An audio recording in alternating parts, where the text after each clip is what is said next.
Так, первый видеоклип я снимал с вопросом, обращался к, в общем, к нашим друзьям, братьям по разуму, стидоводам, что за шум с левой стороны снизу. Ну, потом решил все-таки сам посмотреть. Первый признак, шум, грохот, может происходить от этих вот пружинок. Как они называются еще, эти пружинки? Демпферные. Одни вот шумят, другие стоят плотно. Первая причина. Вторая причина. Вот в этом кольце, в этой втулке, почти как вкладыш. На валу, когда одевается на вал,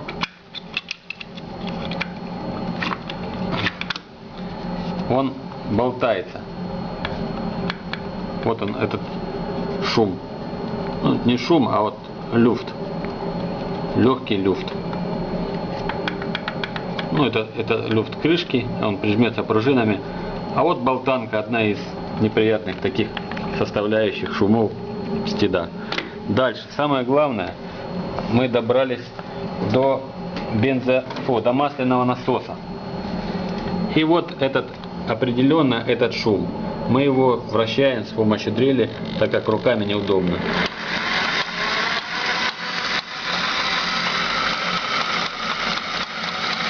При этом масляный насос работает идеально, выплевывает масло. Сейчас мы дольем масло в поддон из бутылки и покажем. Доливаем масло в поддон.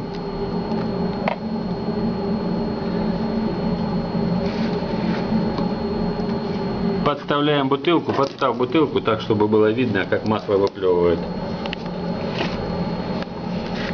Ты сделай, чтобы видно было. Вот именно. Запускаем. Оттянем.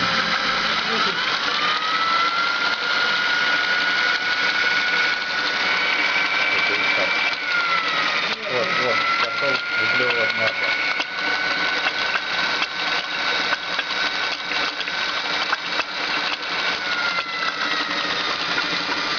Поди там с той стороны, не выключай.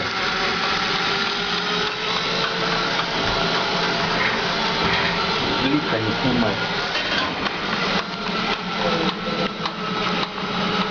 Вот он звук.